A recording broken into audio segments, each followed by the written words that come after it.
kali gitu kan, sampai yang akhirnya PSSI memberikan hukuman yang berat gitu. Berat. Ada yang dilarang berkecimpung di dunia sepak bola seumur hidup. Mancing Mancing keributan. Selamat datang di segmen Salah Kaprah.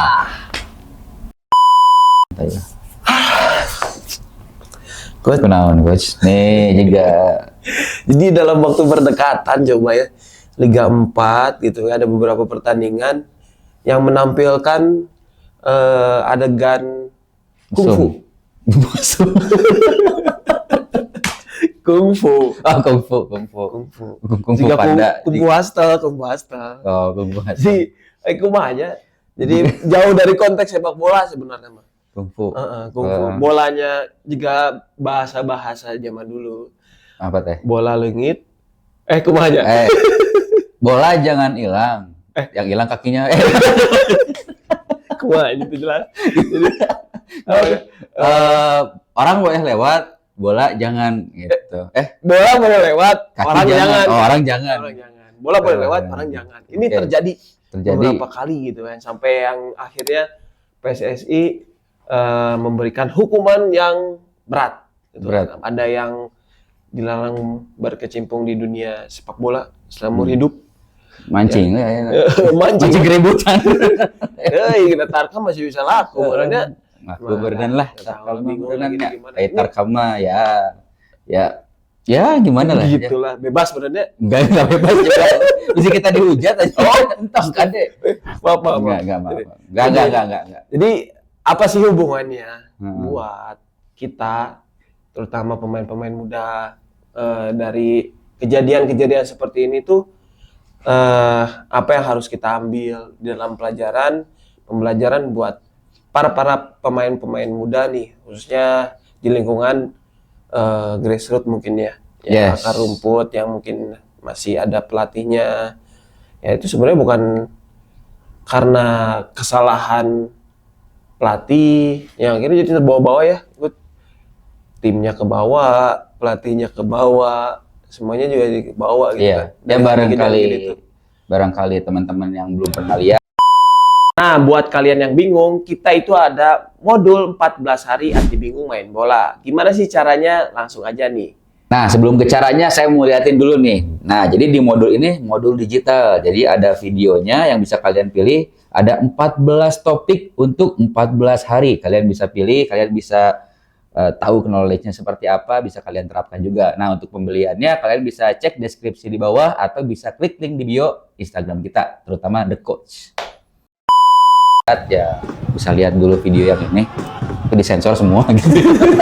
Jadi, ya intinya sih ya kita sama-sama tahu lah tendangan kungfu itu. Kita tahu dari mana ya. Jadi sebenarnya jadi ada apa ya? Jadi ada pengetahuan nih saya tuh. Oke. Pengetahuannya apa? Pengetahuannya apa? Jadi sebenarnya Liga 4 itu saya tahu mengacunya ke kemana gitu, mengarahnya kemana gitu. Kan biasanya kan dari Liga 2 itu tuh pemain Liga 1 nih gitu ya. Biar kita bisa masuk ke Liga 1 biasanya kan kayak gitu. Atau kebalikannya. Tapi kalau kebalikannya gimana dari Liga 1 yang udah jadi panutannya di 2 gitu. Ya, Liga 2 gitu. Bisa gila. Nah, ini Liga 4 itu ternyata ada ininya. Apanya tuh? Ada panutannya. Apa? Eric Cantona. Pas lagi mau tendangan kungfu, bukan. Emang udah tendangan kungfu, tapi ini diaplikasikan ke dalam sebuah pertandingan. Enggak. Ini ya, bercandanya aja ya. Jangan macam-macumin ya saya ya. Saya masih mau jadi pemain profesional, pelatih profesional. Cuman ya lucu aja gitu. Jadi ada bayangan lah ya gitu. Jadi teringat gitu maksudnya. Waktu Eric Cantona melakukan tendangan itu ke penonton kan, ya gak usah dicari lah. Dulu tuh gini coach, ada juga korban yang cedera, bahkan ada yang tulang tengkoraknya itu sampai retakan gitu. Iya. Nah itu bahaya lah. Jadi jangan sampai sepak bola bikin seperti itulah. Jadi menakutkan. Jadi menakutkan gitu. Bahkan saya yang sebagai orang tua aja kok jadi, kalau anak saya kayak gitu, gimana ya? Sieun Gimana gitu ya? maksudnya. Jadi anak saya jangan main bola deh gitu. Ya Jadi ada berpikir suka kayak mah, gitu ada makanya. suka mah ya udahlah, tapi cuman kan jadi was-was Iya, gitu. jadi was-was. Jadi was-was. Nah, banyak juga jadi itu dari sebuah kekerasan, bukan kekerasan ya, kesengajaan mungkin ya, kesengajaan di dalam sepak bola dengan yang agak adegan-adegan kungfu seperti tadi, karena tidak bisa mengontrol emosi, tidak bisa controlling emosi dari apa sih? Dari posisi yaitu defending, gitu kan. Karena pemain defending itu ketika biasanya mungkin sebelum kejadian itu pemain yang kena korbannya itu dia sering melewati dia atau dia kewalahan untuk jaganya, terus bolanya lewat dari Akhirnya dia ya. frustasi gitu Akhirnya kan. emosi, Frustasi, frustasi, akhirnya nggak bisa ngambil nggak bisa bolanya. kontrol gitu ya, nggak Ya. bisa kontrol. Nah, jadi sebenarnya ini ada teorinya, Coach. Nah, jadi si teorinya ini tuh diteliti oleh seorang peneliti, bukan seorang sih, 2 orang peneliti, namanya Bricky dan Bahir. Bricky dan Bahir. Tahun 2019 itu sudah meneliti, ya nanti bisa kalian coba cek aja. Jadi pada intinya dalam penelitian itu ketika terjadi sesuatu hal yang tidak kita bisa kendalikan, contohnya misalnya kita nggak bisa ngambil bola nih, itu akan terjadi frustasi gitu. Kalau misalnya itu terjadi dalam berkali-kali gitu, dalam waktu yang lama, artinya kita nggak bisa ngambil bola dalam beberapa kali percobaan nggak bisa, itu dalam waktu yang lama itu akan menjadikan frustasi gitu. Ketika frustasi itu ada di titik tertentu ya mungkin ada orang-orang yang tidak bisa menahan emosinya gitu. Jadi kalau itu disebutnya momentum psikologi negatif. Momentum psikologi. Iya, jadi ketika perasaan negatif itu muncul, nah itu disebutnya momentum psikologi negatif. Tidak semua momen juga bisa kita kontrol ya, terutama memang ya ini memang tidak sepatutnya dilakukan gitu kan. Cuman ada momen yang harus kita pahamin juga ya, ada 3 momen dalam defending ya, yaitu 3B ya. 3B. Ya, 3B ini ada mungkin pemain di sini yang udah tahu, pelatih yang udah tahu, ataupun yang tidak mengetahui apa itu 3B gitu kan. 3B itu ada yang pertama back ya, prinsipnya back, bounce, dan juga back control. Yes. Dimana yang pertama ini 3B, yang pertama ini yang B pertama yaitu back, dimana pemain membelakangi gawang, yaitu di momentum itu pemain belakang harus lakukan pressure atau mengganggu. Ya, gangguan itu bukan untuk sekaligus dari belakang kita ambil dengan tanpa timing waktu yang tepat gitu, tapi melihat mengganggu supaya bola itu tidak mendekat ke area gawang, karena defending itu ya areanya kan cukup dekat untuk di area gawang kita kan ya, di area sendiri. Jadi defendingnya yang pertama itu 3B-nya yaitu back. Nah 3B ini kalau kita kuasain ini akan membantu sekali para pemain, karena terlepas itu situasi controlling emosi yang tadi mungkin dilewatin, ya ini mencegah gitu Coach ya, mencegah gitu kan, mencegah hal-hal seperti itu dilakukan. Yaitu yang pertama coba 3B, yang 1B-nya itu back.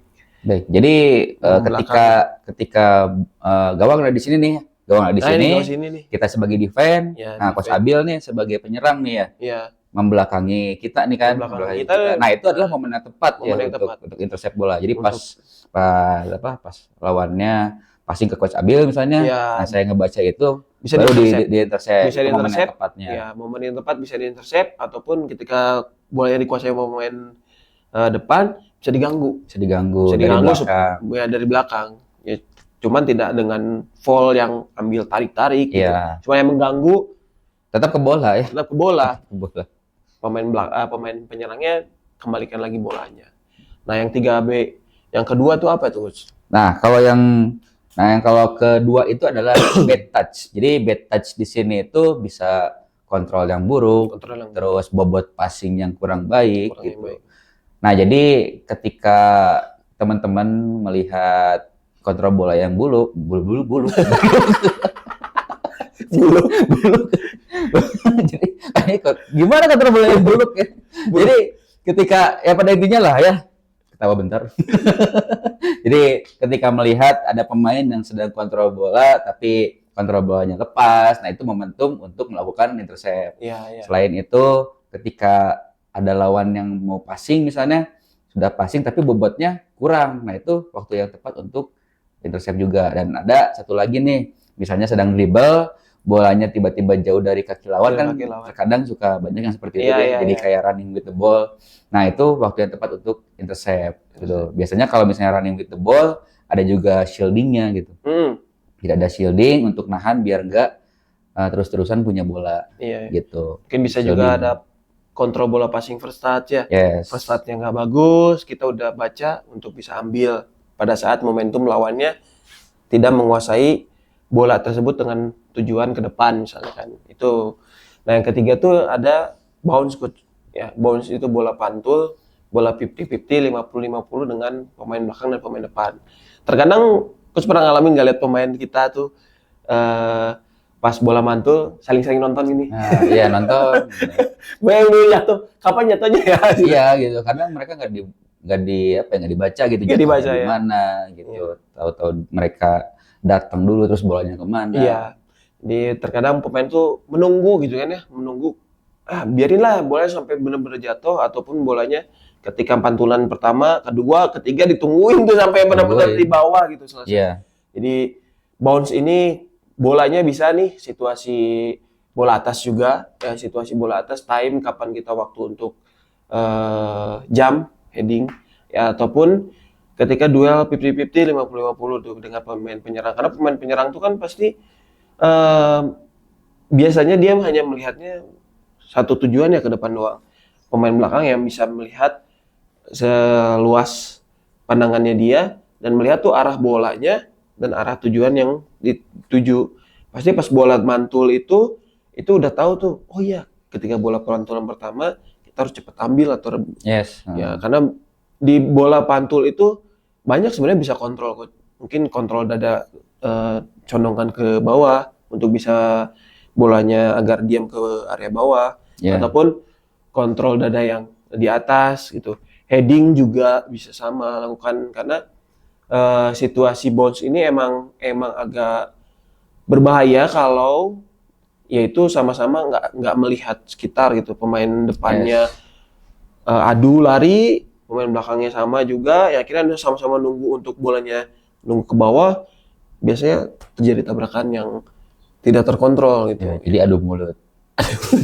Namun sih campruk adu mulut. Ya adu mulut ya akhirnya marah-marah gitu. Ya aduh. Jadi bounce ya. Jadi 3B tuh ya ada back ya back ketika membelakangi, back control ya atau back touch. Ya, yang ketiganya ada bounce. Dan ini prinsip ini kalau dilakukan, insya Allah lah pemain itu bisa mengontrol situasi pertandingannya kapan, di mana, momen yang tepat kamu ambil gitu ya coach ya. Yes, jadi masalahnya tuh bukan hanya di 3B sebenarnya coach. Jadi ketika 3B sudah dilakukan dan orang-orang sudah bisa merebut bola, mereka tuh kadang bingung harus melakukan apa gitu. Nah, ini ada yang namanya commence of attack atau membangun kembali serangan. Nah, kalau misalnya bahasa orang kepelatihan memang seperti itu, tapi kalau misalnya bahasa yang kita tahu itu namanya counter attack. Counter attack. Gitu. Nah, kembali membangun serangan di tempat di mana dia merebut bola.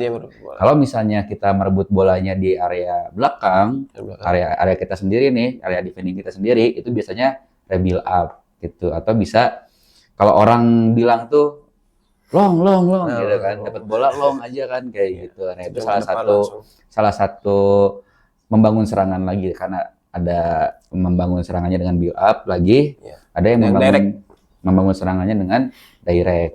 Nah, kalau misalnya merebut bolanya di depan gawang, biasanya langsung melakukan shooting. Kalau misalnya merebut bolanya di pinggir nih, di area sayap, itu biasanya melakukan crossing kayak gitu. Sebenarnya nggak harus seperti itu, hanya memang momentumnya itu dituntut untuk secepat mungkin melakukan keputusan setelah mendapatkan bola gitu. Bisa aja ketika di samping tidak melakukan crossing gitu. Tapi misalnya melakukan rebuild up lagi karena misalnya penuh di situ, itu nggak masalah gitu. Nah kalau ini kan yang tadi kita sebutin dan sama yang Coach Era jelaskan itu memang ada sinambungan ya Coach ya, karena Nah, terus ada satu masalah lagi nih, Coach. Jadi kemungkinan akan ada pertanyaan. Nah, kita kan harus nunggu nih 3B, momen 3B kan. iya. Tapi di saat kita nunggu tuh kita tuh harus ngapain? Oke. Gitu. Jadi 3B itu memang momen tersebut tuh kalau nggak muncul harus gimana gitu ya. Yes. Jadi sebenarnya gini, kalau memang misalnya lawannya itu kuasai bolanya atau posisinya bagus, kita itu ya kita tracking. Kita bergerak secara kolektif, geser kanan, geser kiri secara pertahanan. Mungkin kalau memang ada pemain yang dekat dengan lawan bisa lakukan pressure, cover yang balance. Itu selalu seperti itu tracking. Plus pemain lawan itu tidak bisa masuk ke area, itu udah jadi berhasil gitu tanpa kita sentuh langsung gitu. Kalau biasanya sentuh langsung itu udah berhasil, dia main balik lagi ke belakang, main lagi sulit lagi, main geser lagi. Itu secara kolektif ataupun individu itu udah berhasil karena defending itu bukan soal siapa yang memang paling banyak tackle, paling banyak duel, tapi ya memang siapa yang memang berhasil gawangnya dari terhindar dari kemasukan gitu kan. Ya, jadi bukan dari menit awal sampai menit akhir press terus Iya, gitu. Agresif doang gitu. Agresif doang gitu. Dari menit 1 sampai menit 90 pressure terus. Modar. Modar. Jadi tetap main bola itu harus pintar. Kapan harus pressure, kapan harus tracking gitu ya. Kapan harus diam di tengah, kapan di atas, kapan di bawah gitu. Enggak semuanya dari awal sampai akhir pressure terus gitu. Timing moment sih, timing moment. Ya itu tergantung memang situasi-situasi di lapangan ya. Kalau memang berbicara tunggu 3B itu ya kita lakukan tadi. Yes, betul. Kalau itu aja mungkin ya pembahasan di segmen salah kaprah ya. Jangan lupa like, comment, dan subscribe di ke YouTube-nya The Coach ya. Kalau kalian punya problem apapun, tulis komentar di bawah ataupun kita bisa diskusi ya dari apa yang terjadi ya yang memang bikin sepak bola Indonesia tuh malah tercoreng lagi. Iya, gitu makanya jangan sampai salah kaprah. Ya.